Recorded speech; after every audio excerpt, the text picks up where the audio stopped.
tight race, heartbreak. The Bristol Motor Speedway in eastern Tennessee, one of NASCAR's most famous tracks, and tonight hosting some of its most famous personalities in a very special event. This racetrack's been around since 1961 in the hills of East Tennessee. It's changed a lot over the years, growing with the sport's growth. But some of those who helped write some of the important chapters in stock car racing's history have come back for a special race on a Saturday night. ESPN, the world's leader in motorsports coverage, presents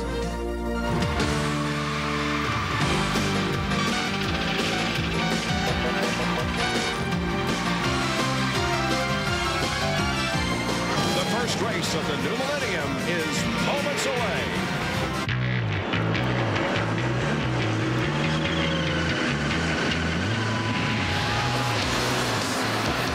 ESPN welcomes you to the Saturday Night Showdown at Bristol. A race for fun to benefit charity with some of stock car racing's all-time greats climbing back behind the wheel.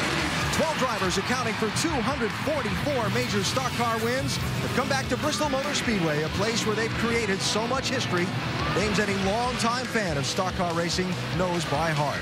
While most have been long retired from competitive action, they're here to feel the thrill of the fight and bask in the spotlight at one of the sport's great venues. And make no mistake, they all intend on taking home the trophy at the end of the night. And down here in the middle of this great concrete coliseum, I'm Alan Bestwick. Thanks for joining us for our Saturday Night Showdown at Bristol. With the possible exception of Brett Favre, when high-level athletes retire from competition in their sport, it's rare to see them back on the field of play. Imagine watching Hank Aaron or Willie Mays walk up into the batter's box, or Terry Bradshaw or the Steel Curtain defense go out onto the football field once more. Well, that's going to happen right now as 12 drivers who've written so much stock car racing history climb back behind the wheel here at one of the sport's great venues. Yes, they're racing to raise money for charity. Yes, they're here to have fun. But I can tell you now, what separates this from other old-timers days is that they're going to do it at over 100 miles an hour. And by the way, I'm glad they're not too close to me to hear me say old-timers day, because I'd probably get slugged. The schedule for the day, a couple of minutes behind schedule, because the Nationwide Series race of earlier has run a little bit overtime. So the drivers going out onto the racetrack now just to get their first few minutes of warm-ups in these cars that they'll run here today. Then they'll bring them down pit road, introduce them to the crowd that's here, and then turn them loose for 35 laps here on the world's fastest half mile. Some of the color schemes longtime fans of NASCAR will well recognize as these drivers head out for some warm-up laps. These cars that they're running are not cars that they've brought with them. These are cars that the Bristol Motor Speedway has put together that normally run on the USAR Pro Cup Series. There's David Pearson, the Silver Fox, and boy, what a familiar paint scheme that is to longtime fans of NASCAR racing. Pearson getting ready to go. He was supposed to run this race a year ago, was not able to be in it because of a little back problem, but he's back here today, and he's looking for a trophy here at Bristol. Still waiting to head out onto the racetrack, Cale Yarborough, one of the all-time greats of the sport. And for more on the story of Cale Yarborough and, boy, his many accomplishments here at Bristol, let's get out of pit road and Dr. Jerry Punch. Well, Alan, Cale Yarborough is tied for second all-time with wins here at Bristol Motor Speedway. 9 victories, tying Dale Earnhardt Sr. and Rusty Wallace. When I talked to Cale a moment ago, as they were buckling me in the car, he was smiling from ear to ear. He said, "Doc, it's just like I've never left. I'm excited to get back in the car. I want to get on the racetrack, and I want to be in victory lane for win number 10 when this day is over." These guys are serious about getting back on the track and reliving some great memories here of NASCAR at Bristol. Cale Yarborough was getting so much attention last fall when Jimmy Johnson was about to break his record for consecutive championships in stock car racing. And he was in this race a year ago, and he came out of it with a huge smile. And Cale said last fall, when so many people were talking to him, he said, "I want to do it again." Well, he's here tonight and about to head out onto the racetrack for some warm-up laps. We mentioned last year's race. The drivers went at it last year in a similar event, 35 laps here on the Bristol half mile. Some of them racing cars that they had prepared and brought themselves, some in cars that others had prepared. It was quite a night here at Bristol 1 year ago. We're going to watch some drivers whose legendary careers span some 5 decades climb back in a race car. You guys sit back in your house, pull your seatbelts down, and get ready for a shootout. Green flag. Rusty Wallace making a move inside. Rusty's headed toward the front. Here comes LD Ottinger now getting racing. I guess you never forget about how to ride a bicycle or drive a race car. But LD Ottinger's getting it done. And Sterling Marlin has led from the drop of the green flag. Comes back in a Legends race and wins it at Bristol. Live back at Bristol Motor Speedway, getting ready for the Saturday night showdown at Bristol. A couple of final warm-up laps ongoing for some of the 12 legends who are going to run 35 laps here tonight. Let's hear from some of them who've already finished their warm-ups. Vince Welch is standing by. Vince, who you got? With Larry Pearson, a two-time Nationwide Series champion. He won a couple of races here at Bristol. And Larry, you went out for some practice laps. How did it feel to be back out in the car here? Oh, it felt great. I got a really good car, and it's a little on the tight side, but I'm sort of scared to mess with it right now. I made that mistake last year. Is that the car or the driver that was a little on the tight side? Excuse me? The car or the driver was a little on the tight side? Well, the driver's been tight all day. But, no, the car's just a little on the tight side in one end. I'm good down here in 3 and 4, but down in 1 and 2 it's a little tight. But I want to take this opportunity to thank Swisher International for coming on board with me again this year. And hopefully we'll get them a lot of exposure. We mentioned that you'd won a couple of times here at Bristol. What's a moment that stands out specifically for you? Honestly, it wasn't when I won, but the time that I probably 85, 86, maybe 87. I don't really know. It's too long ago. But me and Dale Earnhardt, when he was driving the old Chevy 2, I think he had, me and him battled most of the race, and that was a lot of fun. But I've always loved coming to Bristol. It's a great track. I've always ran really, really well here. I only have 2 wins, but I should have a lot more. But you know, it's just a lot of fun to come back, and I really appreciate Bristol Motor Speedway for putting this on for us and letting us come back up and race. Thanks, Larry. Great to see you. Larry Pearson. Let's go to Jamie Little. And Rick Wilson, another one of those legends. He's had a couple laps out there already, working up the sweat in the car right now, but he too has some great memories here. Back in 1989, he won his first Nationwide Series, what was then the Busch Series, from the pole. What a day that must have been. What was that day like for you back in 1989? Well, it was one of them days that just, you know, kind of unreal. The car was so great. I mean, about anywhere we could go. Charlie Henderson, the Food Country Gang, gave me a great car that day. And, you know, it's just one of those days you look back and say, boy, that was a perfect race car. Well, Rick, I got to ask you, I see the sweat building up on your face. You've been out there a couple laps. What was it like? Oh, I tell you what, it's great to be back here at Bristol. First time I've been here since they redid the track. And, hey, it's still a great racetrack. Got a great race car. Food Country car is going to be good today. Hey, have a great time. Rick Wilson in the 75 car. Doc? Let's see if you know who this is in this car here. Now, we're going to give you a shot of the shoes. Now, driving, there's the floorboard, and he is wearing wingtips.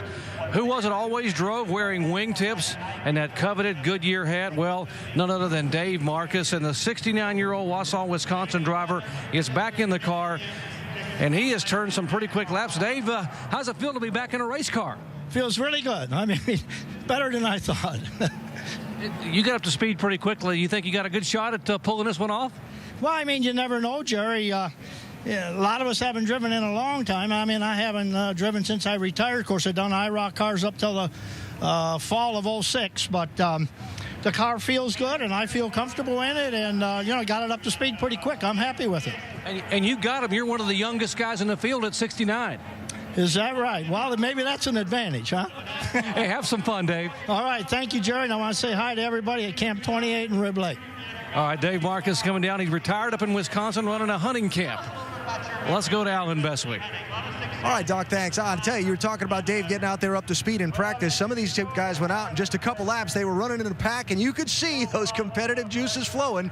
I think this is going to be an awful lot of fun to watch this Saturday night showdown in a couple of minutes. So, again, they've just finished some warm-ups, giving the drivers a couple of minutes to get their thoughts together, do the driver introductions, and then they're going to turn them loose for 35 laps. And the men who call the action for us upstairs, Marty Reed with Dale Jarrett and Rusty Wallace. Gentlemen. All right, thank you, Alan. And I don't know if you can see a timing monitor, but listen to some of these times. Fastest in the brief practice, Harry Gant at 118 miles an hour. That's 16.2 seconds. That's flying. Yeah, if you look at Harry Gant, though, this day, I swear he could get back in a Nationwide car or a Cup car and get the job done. Oh, you're exactly right. These guys haven't lost a touch. I mean, you talk about the speed that Harry just run right there, 16:20. That was the same speed as the last 5 laps of the Nationwide race we just saw a little while ago. So he jumped in this car, and he's just fast right off the bat. Phil Parsons was second at 117 miles an hour. L.D. Ottinger, he ran really well here last year. He's going to be a factor in this, I think, as well.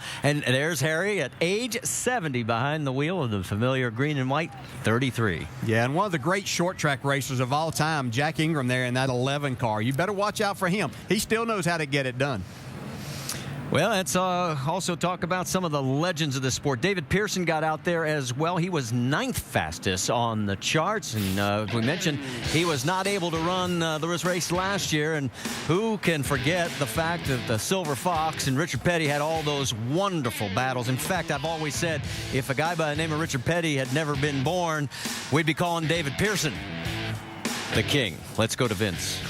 What a terrific, a true legend indeed. 3-time Cup champion, 105 Cup wins, 2nd all-time. And David, glad that you could be in the race this season. We're talking about some of the practice laps you turned there. How is this car different, or something maybe that's a little different than you're not used to? It's a lot different, to tell you the truth. Of course, I'm having trouble with the clutch. The clutch is not releasing like it ought to be. And it's got a left foot brake, and I am no left foot driver. You know, I can't use the brakes with my left foot. And, of course, when I try to cruise my right foot way over there on that side, I hit this throttle coming back, so I can't find the throttle. So it just takes time for me to get used to it. Those things aside, how's it feel to be back in a race car at Bristol? Oh, it feels good as far as that goes, come back. And the car runs real good. It runs great. I just got to get used to the car and, and get used to the handling of it. David Pearson, indeed. Boy, they termed it right when they said legend in reference to this gentleman. Guys? And how about a guy who he's already told you he won 9 times at Bristol. He is the only driver to ever lead every single lap at Bristol Motor Speedway. Cale Yarborough, you led all 500 laps here in one of your 9 wins. How's it feel to be back in the car? Well, it feels good. I've always loved Bristol, but doing something one time a year doesn't make you very good at it. But we're just out here to have fun, and really good to be back and see a lot of fans, see a lot of these old guys that I've raced with all my years, so just a lot of fun. What did you do to get in shape to get back in the car? I know you do a lot of work outside, but how about physically? What did you do to prepare for this day? I didn't do anything especially to prepare for it. When it's over with, I may wish I had. Hey, good luck to you. Thank you. Folks, Cale Yarborough will be 72 years old next week, Alan, and he is smiling ear to ear. You can see him in the car. He's ready to rock and roll once again to Bristol. It is so fun, Doc, to hear his voice inside that helmet talking about this race. Cale Yarborough, one of the 12 legends, getting ready to go in the Saturday Night Showdown at Bristol. They're getting him ready. We're going to turn him loose in a little while for 35 laps on the world's fastest half mile. I think it's going to be a scream. Back at Bristol Motor Speedway in Thunder Valley, one of NASCAR's great venues, where tonight a number of stock car racing's great drivers are ready to run the Saturday Night Showdown. 12 drivers going to run 35 laps. The race benefits charity. But most of all, it just gets us a chance to see some of the sport's all-time greats climb back behind the wheel once again. One of those greats is with Jamie Little. He's definitely one of the original journeymen of what is now called the Nationwide Series. Tommy Houston, what a run he had in this very series, helping to put it on the map. We're going to show a little bit of that racing action. His guys excited, running over the wall. We're showing some of the footage of one of your wins, Tommy. What is one of the best memories you have here at Bristol? Well, I've had a lot of good memories here. I remember when the track was really rough and we ran real well. And I remember when we led a lot of the race, and Martin thought the race was over with and pulled in that time. And David Green won the race and we ran second. But, I've got a lot of really, really good memories. I come here when it wasn't nothing except a concrete grandstand, and that was it. So I'm happy to be here. These guys came out last year and had a lot of fun, Tommy. What made you come out this time around? Well, like I say, Wayne invited me, and I was really proud that he did. And, I've got a sponsor, Jewelry Exchange, on the car and for the car. And then Jack McNally and all his guys, they've been so nice to furnish a car, so I'm going to try to do them proud today. All right. Well, you have fun, go fast, and thank you for all you've done in this Nationwide Series. He'll be in the number 6 car. Alan? So much fun to hear Tommy Houston as well, getting ready to go here at Bristol today. Have seen that man race thousands of laps. Great gentleman, a great racer, and glad to have him here in the Saturday Night Showdown. So we're getting ready for the command to fire engine shortly, and then we're going to have the green flag and see these stock car racing legends out at Bristol for 35 laps of fun. That is when we come back to Thunder Valley. Get ready with the Saturday Night Showdown here at Bristol Motor Speedway. 12 stock car racing greats are strapped aboard their machines. This is a legendary track, and one of the men who founded it is going to give the command to start engines to get these legends underway. Going off A out of Timminsville, South Carolina, three-time Nascar Cup Series champion, Cale Yarborough. Car number 21 out of Spartanburg, South Carolina, going off in the 9th position. And the Jeff mentioned, Jeff Bird, track president, who is recuperating, dealing with an illness, and this race his brainchild, and we certainly look forward to seeing Jeff back here with us for next year's running of the Saturday Night Showdown. So the engines have fired, the cars are rolling off onto the racetrack, and that can only mean one thing. It's about time to go racing. Let's go upstairs to Marty Reed, Dale Jarrett, and Rusty Wallace. Gentlemen, this should be fun. Yes, it should, Alan. And let's explain how these gentlemen obtained their positions on the grid. For example, L.D. Ottinger is going to be on the pole.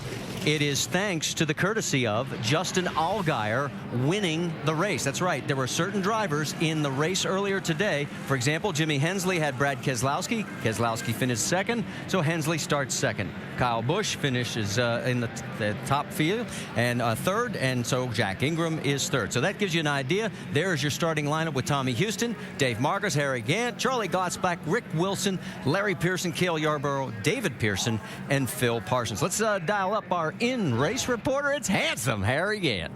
Harry Gant, Rusty Wallace up here in the ESPN booth. You got us? I got you loud and clear.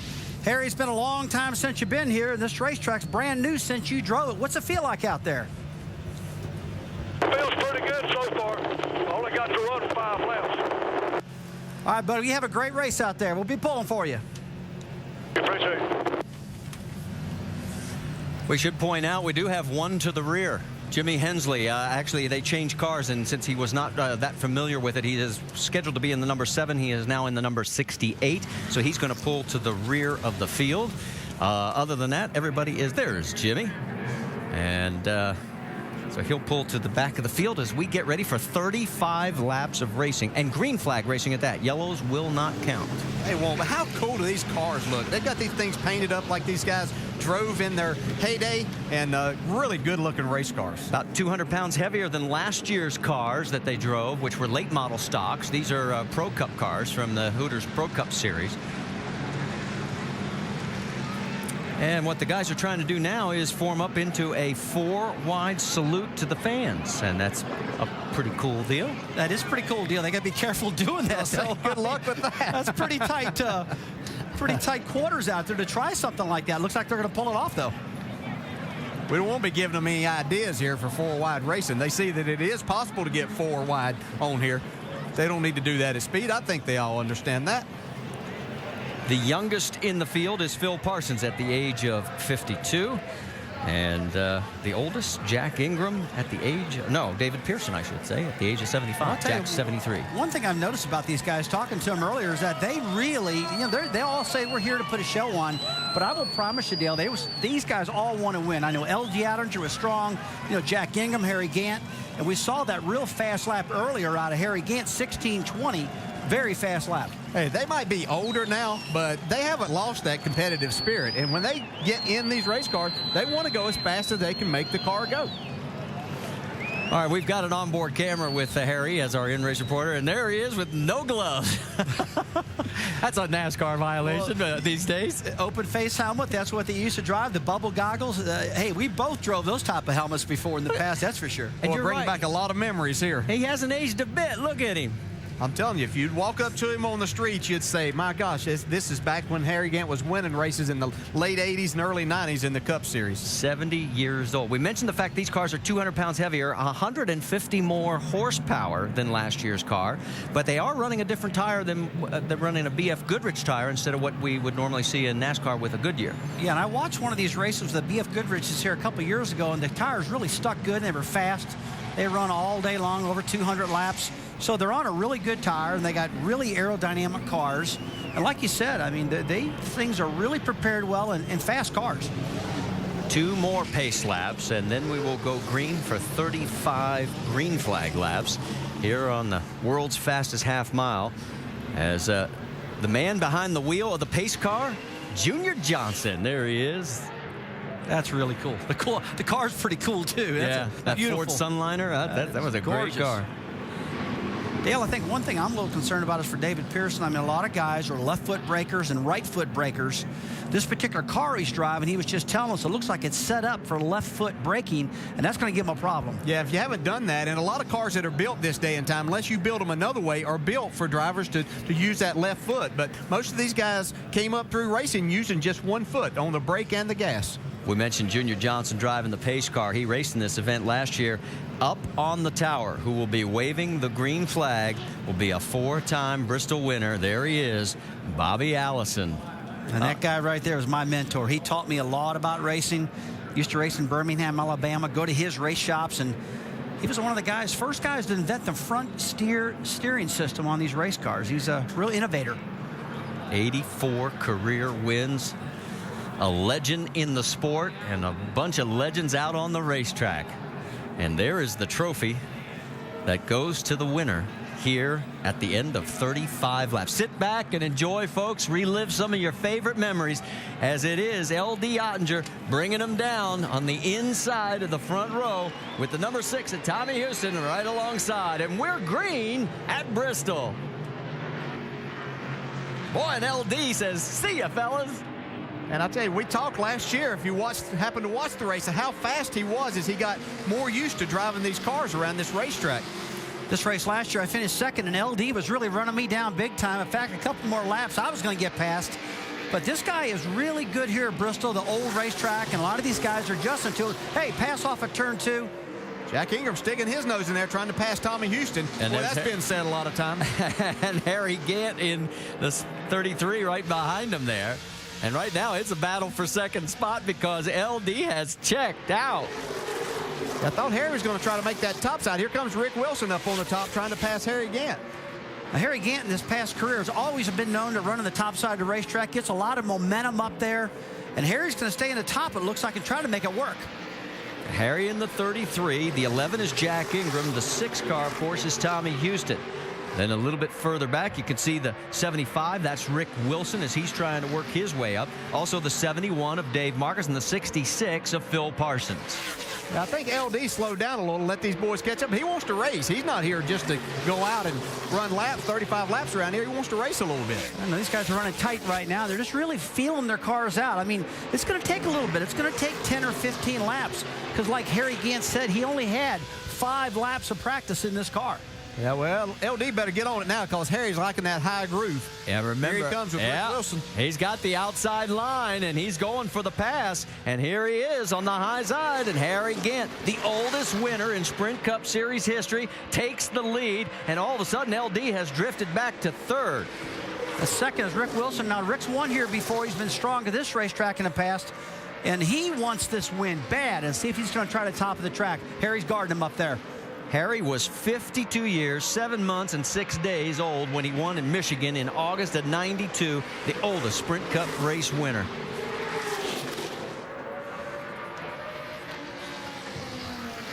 A little bit behind these guys. Jack Ingram finally did get around the 6 of Tommy Houston. You see Larry Pearson coming on the inside there. I raced a lot against Larry Pearson coming up through in the Busch Series. See the Silver Fox David Pearson right there in 17th. We talked earlier about the problem with the brake, but here's a pass for the lead, Rick Wilson. And Wilson is going to take over the top spot as we have had now 10 green flag laps under our belt here at Bristol. And these guys are running some very good speeds. I mean, 117 miles an hour for the last lap.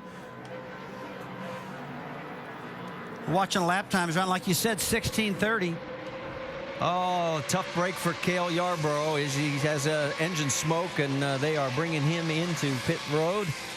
So Cale will likely not finish as the window net comes down. Tough break. Oh, man, I hate to see that. I really want to see Cale run. I mean, he wanted to win this thing bad, that's for sure. See Phil Parsons there trying to get around L.D. Ottinger. They get battled a lot in the Busch Series back in the 80s. I'll tell you what, Dale, it's hard to call this race because I find myself just watching it because I appreciate what these guys are doing, and it was so much fun racing them when you and I were able to do that with them. Well, let's get an update on what happened to Cale Yarborough, Doc.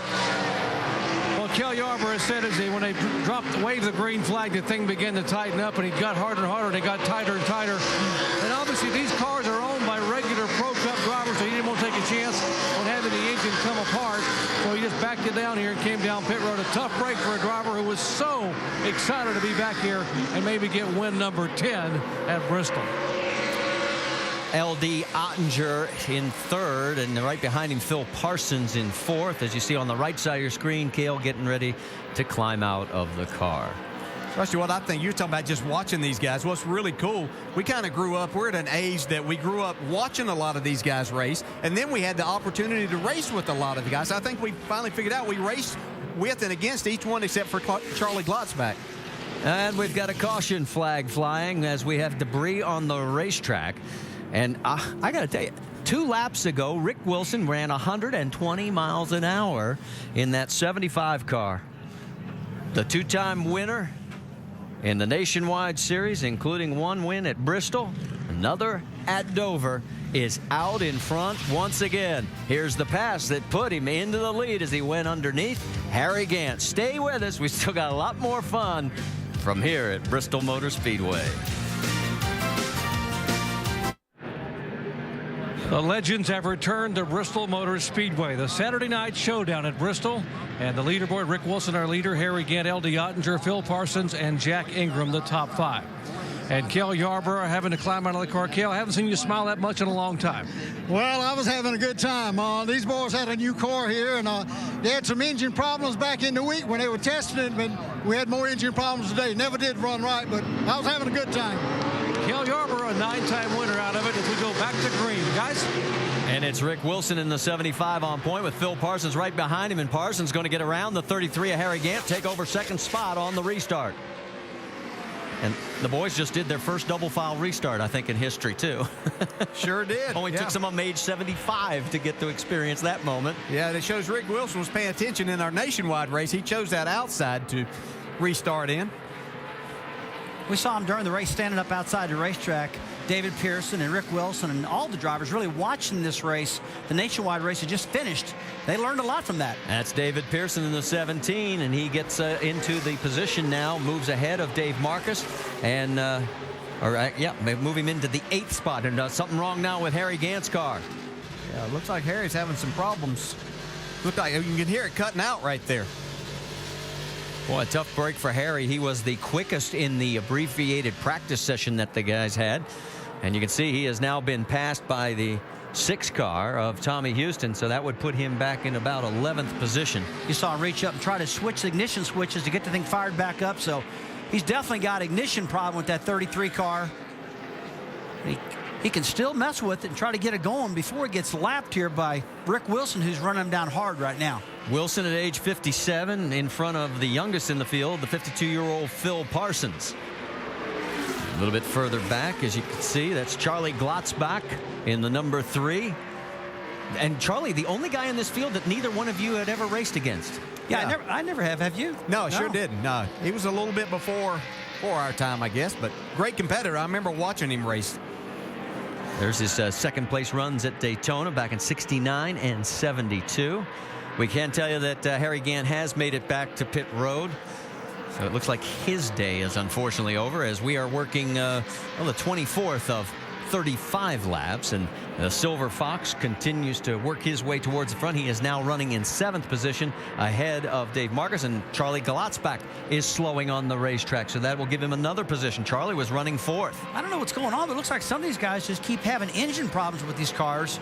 they're running awful fast. I mean, if you're a racer, you pay attention to lap times, really not miles per hour. These guys are down in a 15-second bracket. That's faster than Nationwide cars just finished. Let's go back and take another look. Keep an eye on the 3. Whoa. Oh, there's our problem. There we go. First contact with the safer barrier. And there's the stripe on the right side to attest to it. Charlie can say I hit the wall. It wasn't hard as it used to be a long time ago. I noticed that. I have a feeling he isn't going to say that. Whoa, piece of debris out on the track, and that'll give us another caution. And remember, the caution laps do not count, so we'll have 10 laps to go when we go back to green flag racing. So it is still Rick Wilson in front of Phil Parsons, L.D. Ottinger in third, now Jack Ingram fourth, and Larry Pearson rounding out your top 5 as the day is over for Charlie Glasbach and Harry Gantz. Stay with us.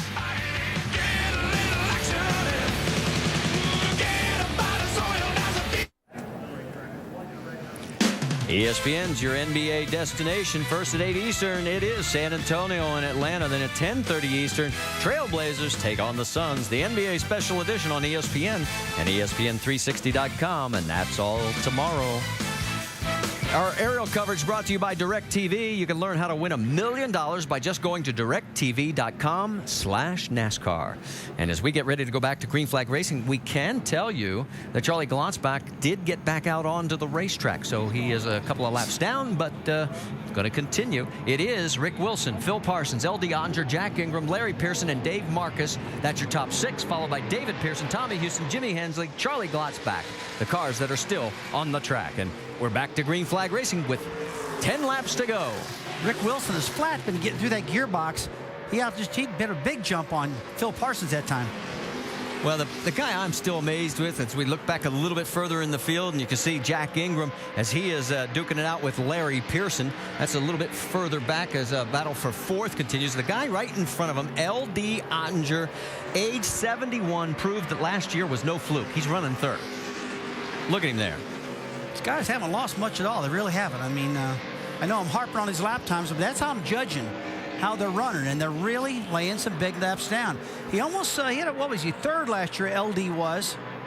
And this is a race he wanted to get back to and run real bad, so he's doing a great job out there. See his best finish here at Bristol, a 2nd place. We've caught up with Harry Gant. Dave Burns, I think you got him. Yeah, Marty, pretty obvious he had a great car before the motor went south there. Harry, how good was that car? It was real good. Bertie and the guys, they done a super job on this thing. It was great. I was saving the right rear a little bit, running a little loose. And it was definitely the power plant, right? Definitely the power plant, right? Oh, yeah. It broke a valve spring, or a couple of them, I think, maybe on the restart, because it felt like it got a little weaker right before that. Thanks, Harry. Did you hear him, Marty? He was saving it. He had something left. Oh, I'll tell you, this is so much fun. Bad news for Dave Marcus fans. Oh, no, and Larry Pearson's going to slam the wall as he turns it around. Oh! And Charlie Glasbach T-bones him. Red flag is immediately displayed at start-finish. A wicked hit right on the driver's side door.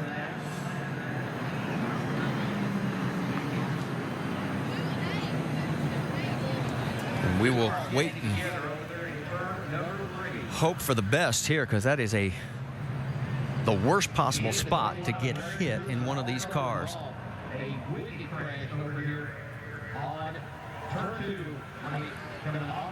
And they need the ambulance. You can see these guys waving. All right, folks, all the fun is just the balloon has burst a little bit for all of us. Think positive thoughts. Don't want any injuries in this deal.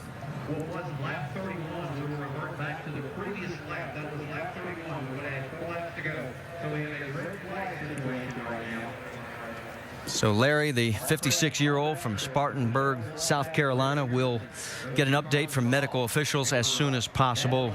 For right now, we'll just step aside and, as I said, think good thoughts.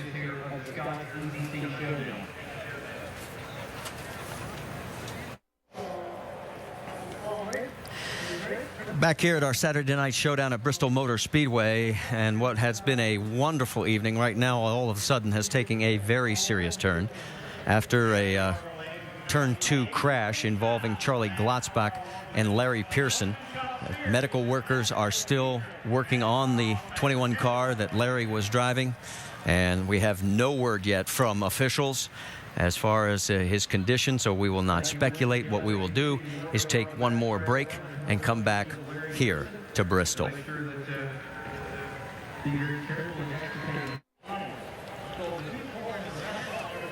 All right, back here at Bristol Motor Speedway at our Saturday night showdown, where with about 4 laps remaining, we are under a red flag condition after a very violent 2-car crash.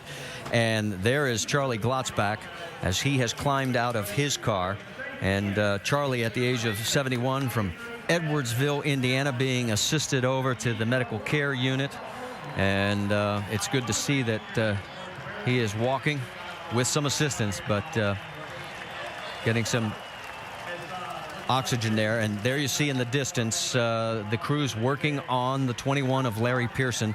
We still do not have any word from medical officials, so unfortunately there's nothing we can tell you right now other than that they are working at extricating Larry Pearson. Stay with us.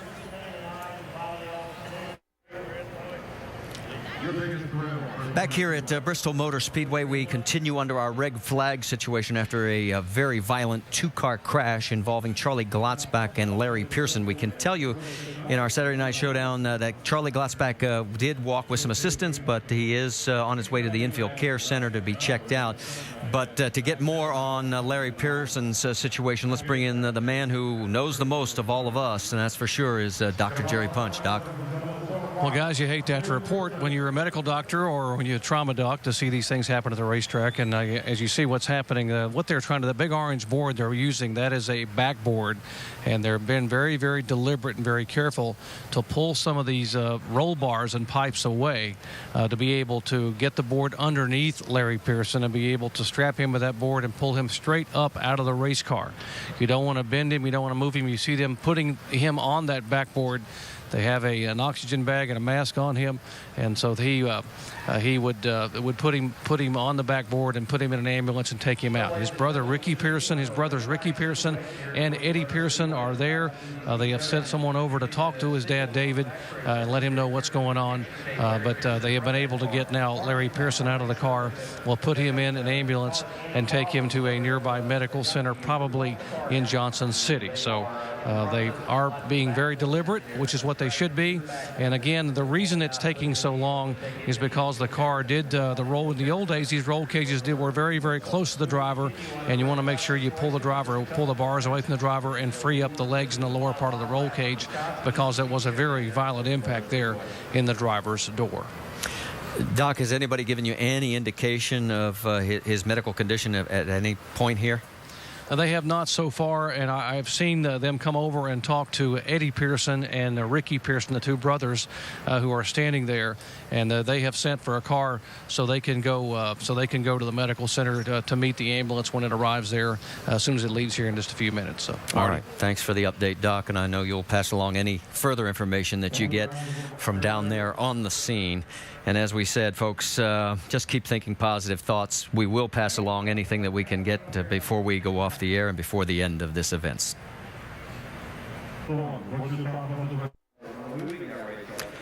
Back here at Bristol Motor Speedway, our red flag situation continues, and we have just had word from Dr. Jerry Punch. He has an update on the condition of injured driver Larry Pearson. Doc?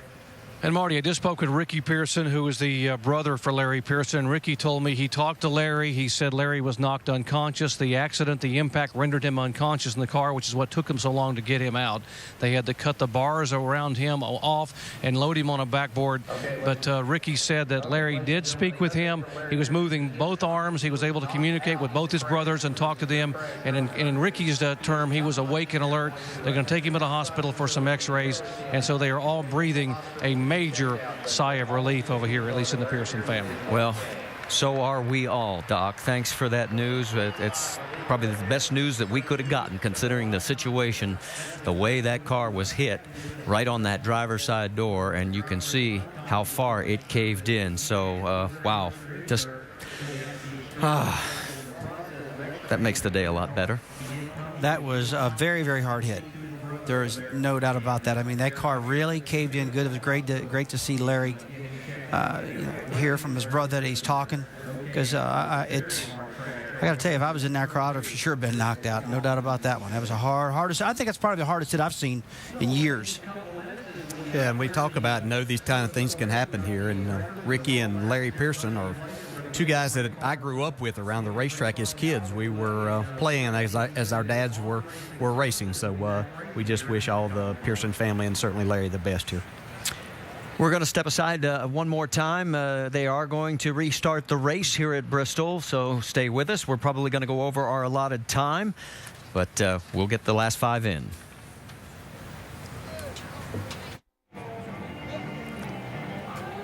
Back here at Bristol Motor Speedway, where our red flag situation continues, let's update you if you are just tuning in. We've just passed the bottom of the hour with about, officially 5 laps remaining in this Legends race. A very severe crash involving Charlie Glotzbach slamming into the driver's side door of a spinning Larry Pearson. And we did, just before we went to commercial break, that's the remains of Charlie Glotzbach's car, get an update from Dr. Jerry Punch. He talked to Larry's brother. Larry's brother said he was alert, that he was able to talk to him. They are transporting him as we speak to a Johnson City hospital. If we get further information, we will pass it on. Now, we are going to show you this one time in real speed, and we want to warn you that this is a violent crash. So if you've got young ones and you don't want to see it, turn away right now.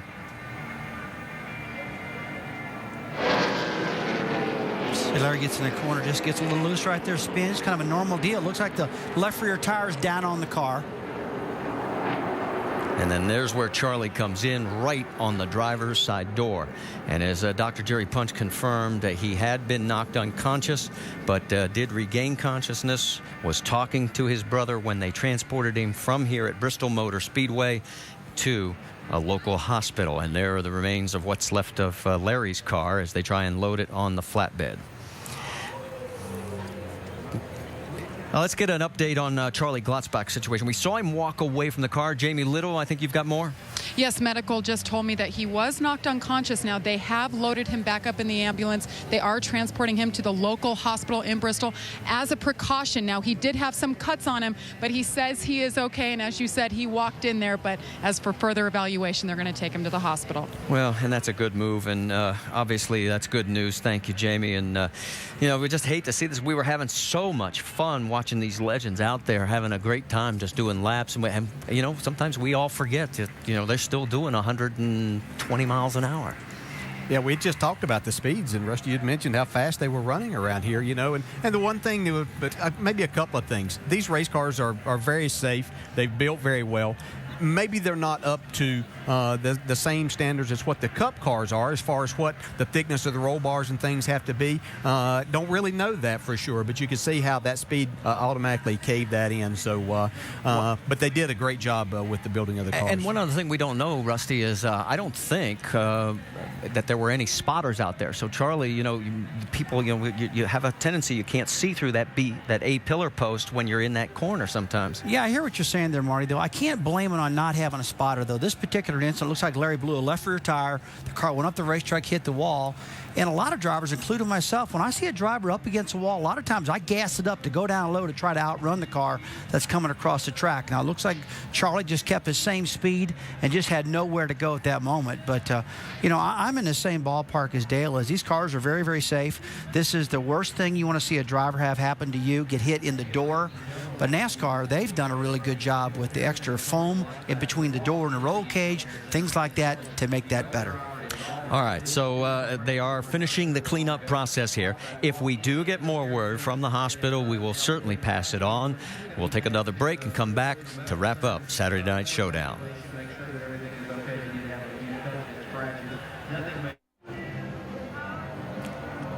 Back here at Bristol Motor Speedway, the cleanup continues after our red flag situation involving the two-car crash of Charlie Glotzbach and also Larry Pearson.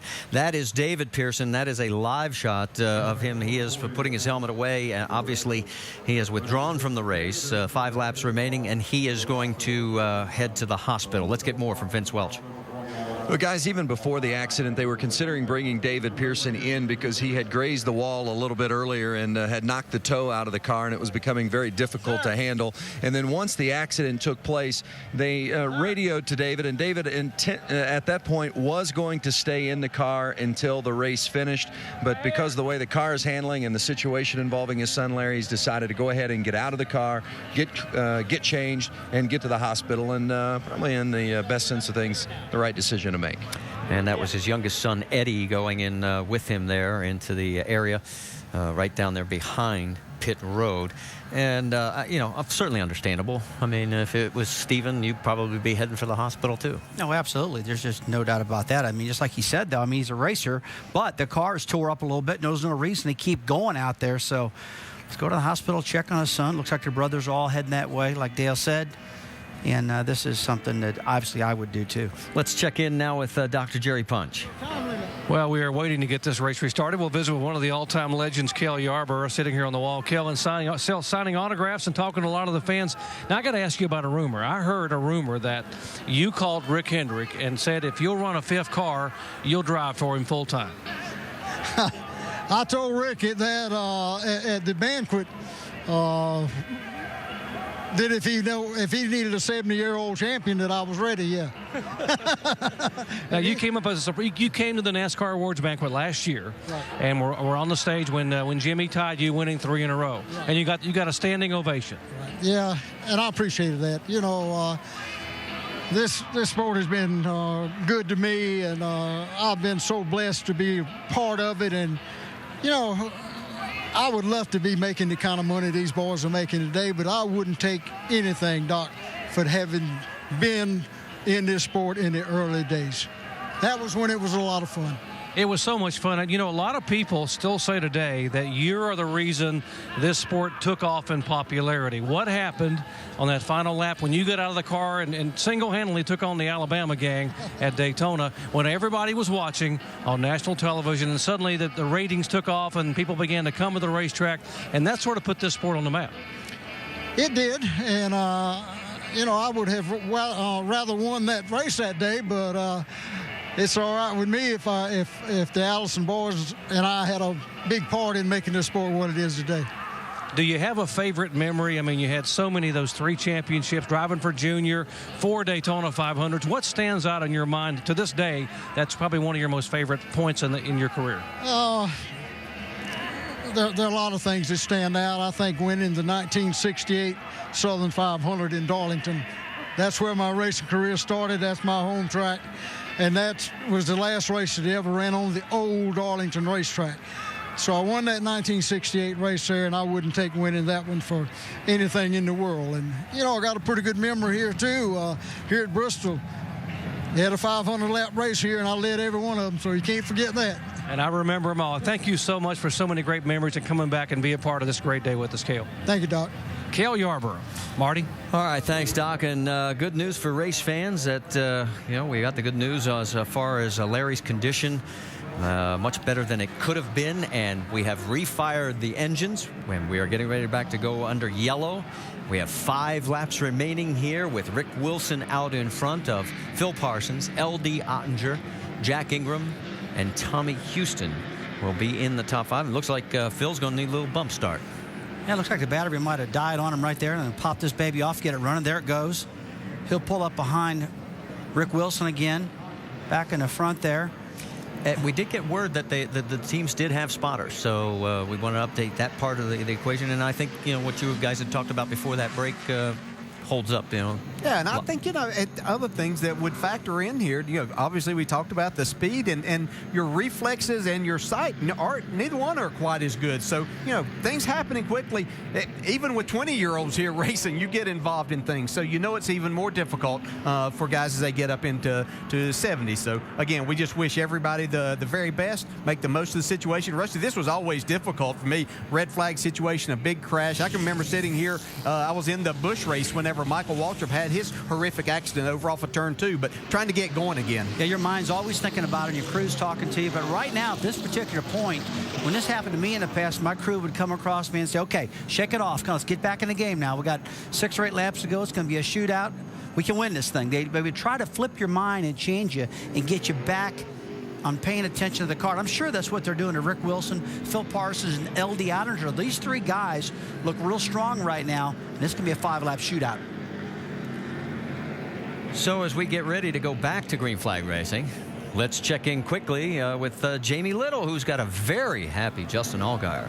Well, yes, he just went to victory lane for the first time in the Nationwide Series. I know we've had some unfortunate circumstances here, but what's it like for you standing here watching all these legends race? Well, the cool part about it is these guys, they still love this sport so much, and growing up watching a lot of them and being a part of the racing for so long, it's just, there's a lot of history on that racetrack right now, and unfortunately we hate the circumstances the way that they are, but I'm pulling for L.D. Ottinger. We actually, I drew his name earlier today, and so we got him to start on the pole. So I'm rooting for him. He's close. We're not quite there yet, but it's just a good race. I know he was rooting for you. I have to ask, has it sunk in yet?